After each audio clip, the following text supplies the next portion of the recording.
Paglitaw. Tayo. Kanan. Lagun. This way. Hidden Paradise.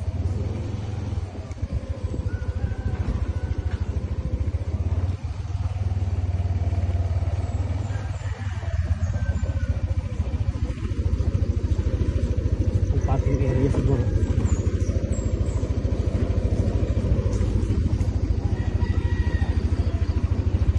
Welcome to Kalinawan Cave and River,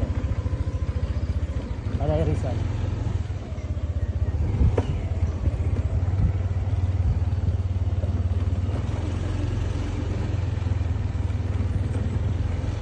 Ito yung rough road lang yung kalsada.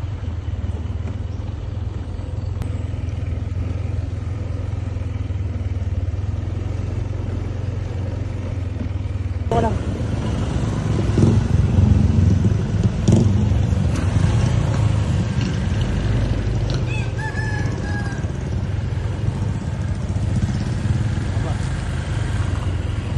Palagyan po ng isang pangalan.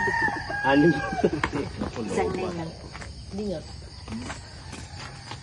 Iiwan yata yung motor dito, no? Hindi po. Sa baba po park. Yan na, i-charge ko nga to. Andiyan yung charger. Ano? 120. Dalog. Kaya magbabayad ka muna ito ng 20 pesos per head Ito. para sa environmental fee. Bayaran mo nga, ma. Ito na, ito na. Tara, Thank you po. Salamat. Surrender Sir, yung po number yung po, number. surrender na lang sa information pag nag-bank kayo na entrance. Ito po yun yun. Yung environmental fee namin. Tapos ito naman yung number para sa mga assist dun. Parking area. Yan. So, pagka-motor ka 4 wheels. Ito naman yung harap. Dito naman sa kabila yung parking area din. Tapos dito rin yung entrance. Let's go na.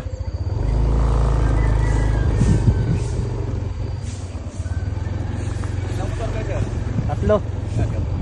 Sobra to. Ano tayo? Hindi, okay na. Dagdag ko na lang yun. Magkano ba isa?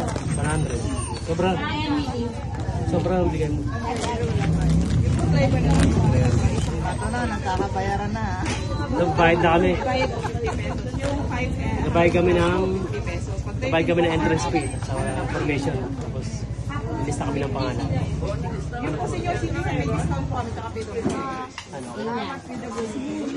Ayan, tapos na kami dito sa information.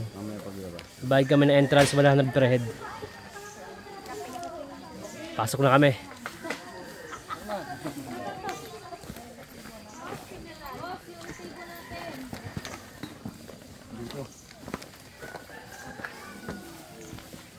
Ayan si Kuya.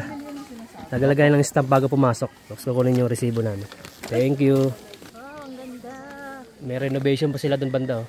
Ito ba ang ganda oh. Pwede dito mag-overnight. Katabi lang to ng entrance. May paliguan din dito. Ayan, may pool. Tapos meron din silang slide. Ayan, dito may pool din sa kabila. Ganda ng lugar. Fresh na fresh yung hangin. Narinig mo na agad yung tubig. Running water tapos pool. Kahit muna tayo ng atid. 500. 2.6 people. Ang ganda dito oh, ang linis. 300 na pala pabayaran namin kasi pinakamas no. Magkano yan? Ayan tara. Ay sorry po.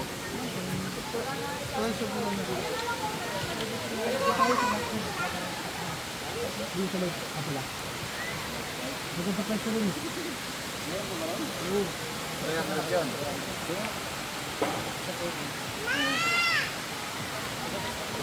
Nakuha mo na yon. Di pa.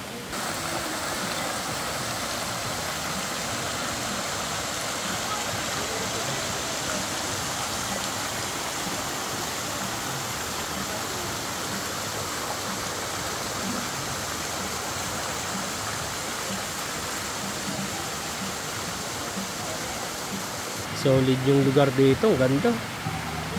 Linaw pa ng tubig. Malaki yung area. Maraming cottage tsaka maraming table. Ginagandahan dito, meron silang paluto. Kung wala kang dalang pagkain, pwede ka magpaluto sa kantin. Ayan, dami ng tao na rito. Ayos. Itong part na to medyo malalim.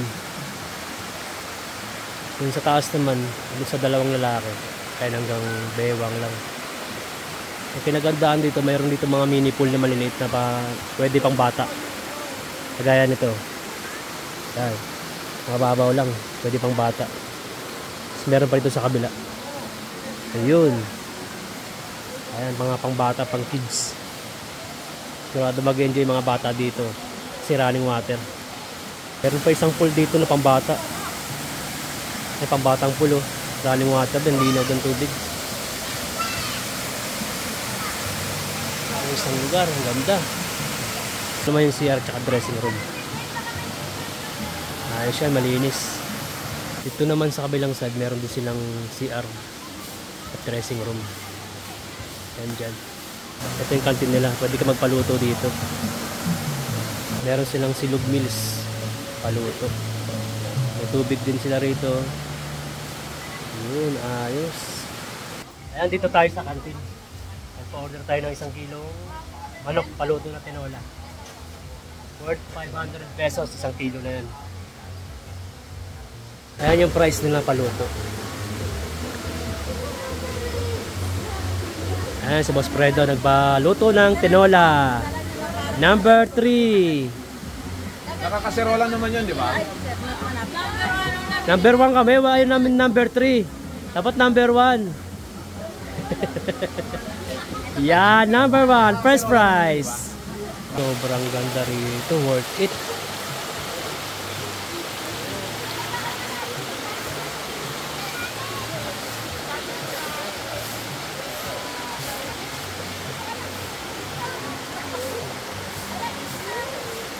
Dito nakapwesto yung mga lifeguard.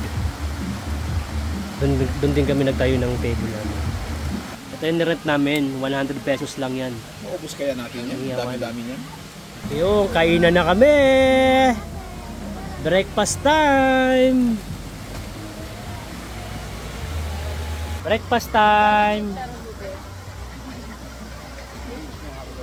Ito masarap yung parang... Ay, may nandito na lang mani, oh.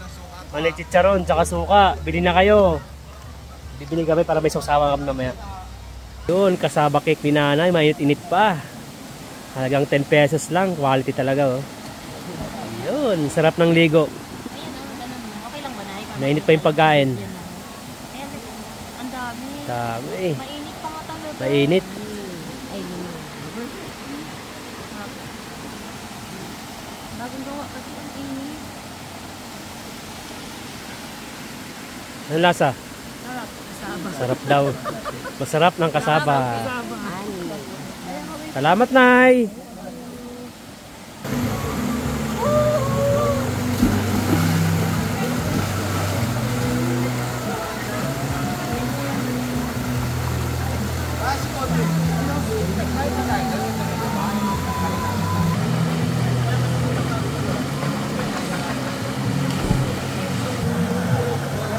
Hindi naman sila nag-ano. Ah, dali na. Oh, sige na. Ay, kasi gusto niya may picture dito sa cellphone niya.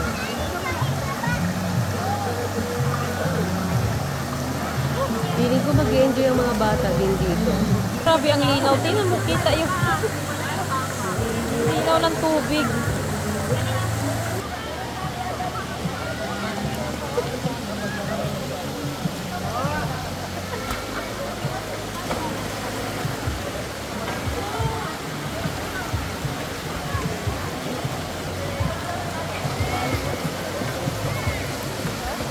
Sarap mag-relax dito, sariwang hangin. Ang ganda ng ambience. Goods na goods, worth it.